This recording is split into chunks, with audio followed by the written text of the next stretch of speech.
do Distrito Sul de Minas, realizou-se a reunião inaugural do grupo com membros juvenis, em 3 de julho de 2010, com a presença de vários outros grupos escoteiros da região. Aconteceu a fundação oficial do Grupo Escoteiro Itajubá 04MG. Hoje conta com mais de 40 membros entre 7 a 17 anos. O objetivo do movimento escoteiro a nível mundial é proporcionar às crianças e jovens uma educação extraescolar, buscando desenvolver suas potencialidades e a formação de sua personalidade e caráter, agregando valores morais e cívicos, preparando-os para assumirem sua tarefa na sociedade de forma harmoniosa e construtiva. O método escoteiro compreende atividades progressivas, interessantes e diversificadas. Aprender fazendo, vida em equipe e desenvolvimento pessoal, através de socializações, práticas ambientais, aventuras, desafios e serviço. Grupo Escoteiro de Itajubá.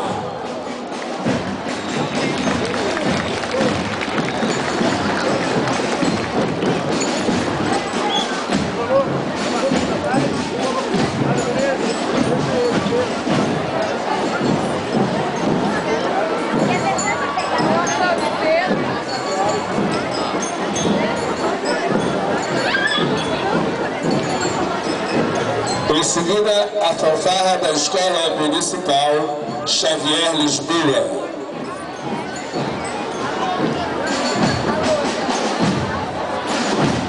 Escola Municipal Xavier Lisboa, criada pelo Decreto Governamental 8.206, de 5 de março de 1965, sendo inaugurada no dia 25 de agosto do mesmo ano, com a presença de autoridades, o corpo discente e docente da escola.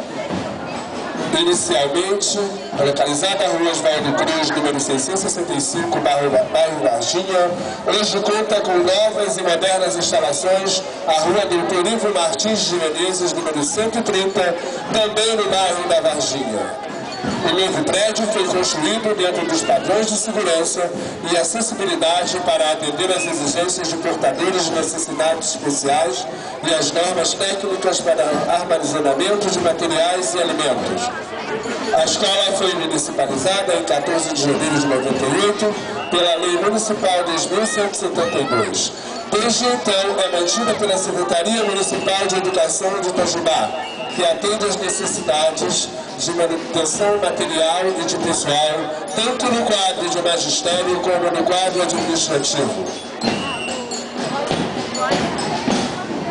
A Escola Municipal Dr. Xavier Lisboa está representada nesse evento cívico de 7 de setembro pelo grupo de percussão Bate com Bar, que foi criado há 3 anos e implementa o programa educacional com atividades extracurriculares. O grupo é dirigido pelo professor Glicélio Reis da Silva, que ao ensinar os alunos a tocarem o instrumento, desperta neles o gosto pela música e pela arte.